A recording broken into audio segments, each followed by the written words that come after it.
Hi every one. ഇത് നമ്മൾ ഒരു അടിപൊളി കുൾഫിയുടെ റെസിപ്പി ആയിട്ടാണ് വന്നിട്ടുള്ളത്.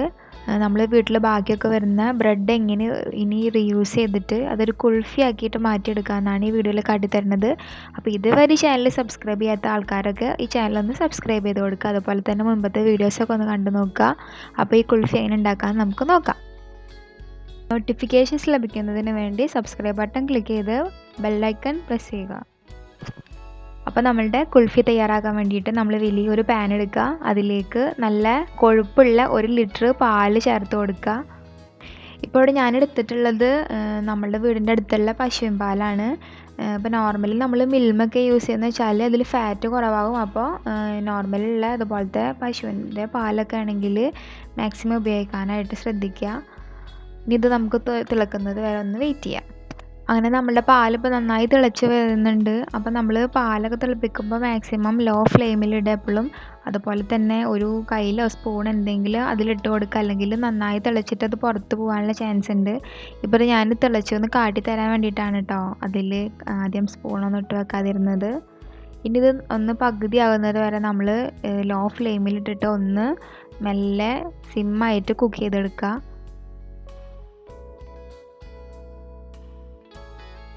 അപ്പോൾ ഈ ഒരു റെസിപ്പി എന്ന് പറയുന്നത് വളരെ ഈസി ആയിട്ടുള്ളതാണ്, പക്ഷേ കുറച്ച് സമയം എടുക്കുന്നുണ്ട് ഉണ്ടാക്കാൻ വേണ്ടിയിട്ട്. അതുപോലെ തന്നെ കുട്ടികൾക്കൊക്കെ നല്ല ഈസി ആയിട്ട് ഉണ്ടാക്കി കൊടുക്കാൻ പറ്റുന്ന ഒരു കുൾഫിയാണ്. കുട്ടികൾക്കൊക്കെ നല്ല ഇഷ്ടമാവുകയും ചെയ്യും. അപ്പോൾ ഇതെല്ലാവരും വീട്ടിൽ ട്രൈ ചെയ്ത് നോക്കണം. അങ്ങനെ നമ്മളുടെ പാലിപ്പോൾ ഹാഫായിട്ട് റെഡ്യൂസായി വന്നിട്ടുണ്ട്. അടുത്തതായിട്ട് നമ്മളൊരു സ്മെല്ല് കിട്ടുന്നതിന് വേണ്ടിയിട്ട് കുറച്ച് 4 ഏലക്ക ഇട്ട് കൊടുക്കുക, അല്ലെങ്കിൽ ഏലക്ക പൊടിച്ചിട്ട് ഇട്ട് കൊടുത്താലും മതി. ഇവിടെ ഞാൻ ഏലക്ക ഇട്ട് കൊടുക്കുന്നതെന്ന് വെച്ചാൽ അത് കുറച്ച് നേരം നമ്മൾ പാലിലിട്ടൊന്ന് തിളപ്പിച്ചതിന് ശേഷം അതെടുത്ത് കളയാൻ വേണ്ടിയിട്ടാണ്. നെക്സ്റ്റ് ഇതിലേക്ക് നമ്മൾ 1/2 കപ്പ് പഞ്ചസാര ചേർത്ത് കൊടുക്കുക. എന്നിട്ട് നന്നായിട്ടൊന്ന് അതിൽ ചേർന്നത് വരെ നന്നായി ഇളക്കി കൊടുക്കുക.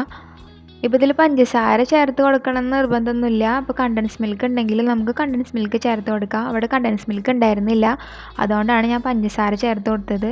അപ്പോൾ കണ്ടൻസ് മിൽക്ക് ആണെങ്കിൽ പ്രത്യേക ഒരു ടേസ്റ്റും കൂടിയും വരും. അങ്ങനെ ഇപ്പോൾ നമ്മൾ ഏലക്കായ ഇട്ട് കൊടുത്തിട്ട് കുറച്ച് നേരം കഴിഞ്ഞു. അപ്പോൾ ഇനി ഏലക്കായ നമുക്ക് അതിൽ നിന്ന് പുറത്തേക്ക് എടുക്കാം. അപ്പോൾ ഏലക്കായ നമ്മൾ പൊടിച്ചിട്ട് ഇട്ട് കൊടുത്തിരിക്കുകയെന്ന് വെച്ചാൽ അത് പിന്നെ എടുത്ത് കളയേണ്ട ആവശ്യമൊന്നുമില്ല. അത് നന്നായിട്ട് ആ പാലിൽ ചേർന്നിട്ടുണ്ടാവും. ഇനി സത്യം പറയാമെന്ന് വെച്ചാൽ എനിക്ക് ഏലക്കായ പൊടിക്കാനുള്ള മടി കൊണ്ടാണ് ഞാൻ ഏലക്കായ അങ്ങനെ ഇട്ട് കൊടുത്തത്. അപ്പോൾ മാക്സിമം നമ്മൾ ഏലക്കായ പൊടിച്ചിട്ട് കൊടുക്കുക. ഇനി ഇതിലേക്ക് നമ്മൾ കുറച്ച് കുങ്കുമപ്പൂവ് കുറച്ച് പാലിൽ ചാലിച്ചിട്ട് അത് ഇതിലേക്ക് ഒഴിച്ച് കൊടുക്കുക. അതൊരു യെല്ലോയിഷ് കളർ കിട്ടുന്നതിന് വേണ്ടിയിട്ടാണ് ചെയ്തത്. അത് നിർബന്ധമൊന്നുമില്ല ചേർത്ത് കൊടുക്കണമെന്ന്. അടുത്തതായിട്ട് നമ്മളുടെ മെയിൻ ഇൻഗ്രീഡിയൻ്റ് ആയിട്ടുള്ള ബ്രെഡ് സ്ലൈസസ് ഇട്ട് കൊടുക്കുക. അവിടെ ഞാൻ 4 ബ്രെഡ് കൈകൊണ്ട് ജസ്റ്റ് പൊടിച്ചിട്ടാണ് ഇട്ട് കൊടുത്തിട്ടുള്ളത്. അവിടെ നമ്മളൊന്ന് മിക്സിയിലിട്ട് ഒതുക്കിയിട്ട് ബ്രെഡ് ക്രംസ് ആയിട്ട് ഇട്ട് കൊടുക്കുകയാണെങ്കിൽ ഒന്ന് പെട്ടെന്ന് തന്നെ അത് പാലിൽ കിടന്നിട്ട് ഒന്ന് യോജിക്കും. അപ്പോൾ നമ്മൾ മിക്സിയിലിട്ടിട്ട് അരച്ചിട്ട് ഇട്ട് കൊടുക്കാനായിട്ട് ശ്രദ്ധിക്കുക. ഇനി ഇത് നന്നായിട്ട് പാലുമായിട്ട് മിക്സ് ആവണം. അപ്പോൾ നന്നായിട്ട് നമ്മൾ കണ്ടിന്യൂസ് ആയിട്ട് ഇളക്കിക്കൊണ്ടേ ഇരിക്കണം. അപ്പോൾ ഞാൻ കൈ കൊണ്ട് പൊടിച്ച കാരണം അത് കട്ടായിട്ടാണ് കിടക്കുന്നത്. പിന്നെ ഞാനിവിടെ യൂസ് ചെയ്തിട്ടുള്ളത് മിൽക്ക് ബ്രെഡാണ് കേട്ടോ. അപ്പോൾ മിൽക്ക് ബ്രെഡ് യൂസ് ചെയ്യാനായിട്ട് ശ്രദ്ധിക്കുക. അപ്പോൾ നമ്മളുടെ ബ്രെഡ് പാലിൽ കിടന്നിട്ട് നന്നായി കമ്പൈൻ ചെയ്ത് വന്നിട്ടുണ്ട്. അപ്പോൾ ഇതിലേക്ക് നമ്മൾ ആൽമണ്ടും അതുപോലെ തന്നെ പിസ്തയും കൂടിയിട്ട് നന്നായി ചെറുതാക്കി പൊടിച്ചിട്ട് ഇതിലേക്ക് ചേർത്ത് കൊടുക്കുക. ഇപ്പോൾ നട്ട്സ് ഇഷ്ടമില്ലാത്ത ആൾക്കാരാണെന്ന് വെച്ചാൽ ഈ ഒരു സ്റ്റെപ്പ് നിങ്ങൾക്ക് സ്കിപ്പ് ചെയ്ത് കളയാം. പക്ഷെ നമ്മൾ നട്ട്സ് ഇട്ട് കൊടുക്കുമ്പോൾ അതിന് ഒരു പ്രത്യേക ടേസ്റ്റാണ് കഴിക്കാൻ. അപ്പോൾ നമ്മളിവിടെ ബദാമും പിസ്ത ഇട്ട് കൊടുക്കണം നിർബന്ധമില്ല. നിങ്ങൾക്ക് ഇതാണോ നട്ട്സ് ഉള്ളതെന്ന് വെച്ചാൽ അതിട്ട് കൊടുക്കുക. ഇനി നമ്മളുടെ ഈ ബ്രെഡും മിൽക്കും അതുപോലെ തന്നെ നട്ട്സും ഒക്കെ കൂടി കിടന്നിട്ട് നന്നായി ഒന്ന് തിളച്ച് ഒന്നും കൂടി റെഡ്യൂസ് ആയിട്ട് വരണം കേട്ടോ, ഒന്ന് തിക്കായി വരണം. അപ്പോൾ അതുവരെ നമ്മൾ കണ്ടിന്യൂസ് ആയിട്ട് ഇതേപോലെ തന്നെ ഇളക്കിക്കൊണ്ടേ ഇരിക്കുക. ലോ ഫ്ലെയിമിൽ വേണം കേട്ടോ ഇത് ചെയ്യാൻ. അങ്ങനെ നമ്മളുടെ കുൾഫി മിക്സ്ചർ ഇപ്പോൾ കണ്ടില്ലേ, നല്ല തിക്കായിട്ട് വരുന്നുണ്ട്. ഇപ്പോൾ ഇങ്ങനെ ബബിൾസ് പോലെ ഇതിൽ ഇങ്ങനെ ഫോം ആയിക്കൊണ്ടിരിക്കുന്നുണ്ട്. അപ്പോൾ നമ്മൾ പിന്നെ ഒന്ന് ഇളക്കിക്കൊണ്ടേ ഇരിക്കുക. ഇപ്പോൾ എനിക്കും ഭയങ്കര ഇഷ്ടമാണ് ഈ സ്വീറ്റ്സ് എന്ന് പറയുന്ന സംഭവം. അതുകൊണ്ടാണ് കേട്ടോ ഞാൻ കൂടുതൽ എൻ്റെ ചാനലിൽ സ്വീറ്റ്സിൻ്റെ റെസിപ്പി ആവും ഇട്ടിട്ടുണ്ടാവുക. പുഡിങ്, അതുപോലെ തന്നെ ഇതേപോലെയുള്ള ഐസ്ക്രീം, അതിൻ്റെയൊക്കെ റെസിപ്പിയാണ് ഇട്ടിട്ടുള്ളത്. അപ്പോൾ അതൊക്കെ ഒന്ന് കണ്ടു നോക്കുക. അപ്പോൾ നമ്മളുടെ ഐസ്ക്രീം ഇപ്പം കറക്റ്റ് പാകമായിട്ടുണ്ട്. ഇനി ഇത് ചൂടാറിയതിന് ശേഷം നമ്മൾ മൗഡിലേക്ക് ഒഴിച്ചു കൊടുക്കും. അപ്പോൾ ഞാനവിടെ എടുത്തിട്ടുള്ളത് 4 പേപ്പർ ഗ്ലാസ് ആണ്. ഇപ്പോൾ ഐസ്ക്രീമിൻ്റെ മൗൾഡ് ഉണ്ടെങ്കിൽ അതിൽ വെച്ച് കൊടുക്കുക. പിന്നെ അതില്ലാത്തതുകൊണ്ട് ഞാൻ പേപ്പർ ഗ്ലാസ് ആണ് എടുത്തിട്ടുള്ളത്. അപ്പോൾ അതിലേക്കായിട്ട് ഫുള്ളായിട്ട് നിറക്കണില്ല കേട്ടോ, ഒരു ഹാഫ് പോർഷൻ നമ്മൾ ഐസ്ക്രീമിൻ്റെ മിക്സ്ചർ ഒഴിച്ച് കൊടുക്കുകയാണ്. ഇനിയിപ്പോൾ കുൾഫി മോൾഡ് ഉള്ളവർക്ക് അതിൽ ഒഴിച്ച് കൊടുക്കുക. ഇത് ഞാൻ ഇല്ലാത്തവർക്കും കൂടി ചെയ്യാൻ വേണ്ടിയിട്ട് പേപ്പർ ഗ്ലാസ് ആണ് ചെയ്യുന്നത്. അപ്പോൾ കുൾഫി മോൾഡ് വേണം നിർബന്ധമൊന്നുമില്ല എന്ന് മനസ്സിലായില്ലേ? ഇപ്പോൾ നമുക്ക് ഇതുപോലെ എല്ലാവർക്കും ചെയ്യാൻ പറ്റും. 4 പേപ്പർ ഗ്ലാസ് ഉണ്ടായാൽ മതി. അപ്പോൾ എല്ലാ ഗ്ലാസ്സിലും ഒരേ സൈസ് ഈക്വൽ ആവാൻ വേണ്ടിയിട്ട് ഞാൻ കുറച്ചും കൂടിയും എല്ലാ ഗ്ലാസ്സിലും ഒഴിച്ച് കൊടുക്കുന്നുണ്ട്. അങ്ങനെ നമ്മൾ ഇത് മിക്സ്ചർ ഒഴിച്ച് കൊടുക്കൽ കഴിഞ്ഞു. ഇതിൻ്റെ മുകളിലായിട്ട് നമുക്ക് ഫോയിൽ പേപ്പർ കട്ട് ചെയ്തിട്ട് സ്മോൾ പീസസ് ആക്കിയിട്ട് ഇതിൻ്റെ മുകളിൽ വെച്ചിട്ടൊന്ന് റാപ്പ് ചെയ്ത് കൊടുക്കുക.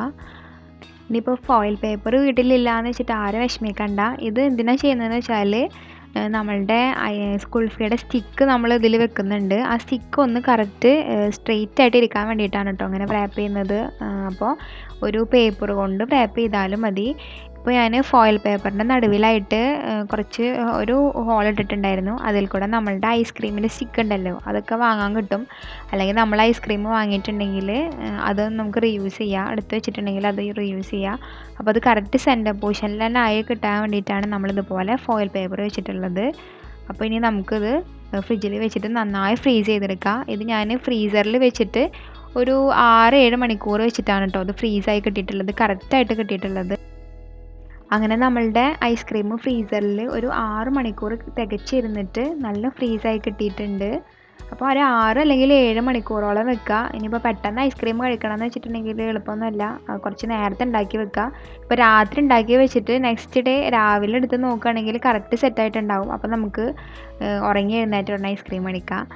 ഇനി ഇതിൻ്റെ മുകളിലുള്ള ഫോയിൽ പേപ്പർ നമുക്ക് മാറ്റി കൊടുക്കുക, ഓരോന്നിൻ്റെ ആയിട്ട് മാറ്റി കൊടുക്കുക. അപ്പോൾ ഞാൻ കറക്റ്റ് വെച്ചിട്ടുണ്ടായിരുന്നതാണ്, ഏകദേശം ചെരിഞ്ഞിട്ടൊക്കെ ഇരിക്കുന്നുണ്ട്. അപ്പോൾ നേരായിട്ട് വെക്കാൻ വേണ്ടിയിട്ട് ശ്രദ്ധിക്കുക എപ്പോഴും.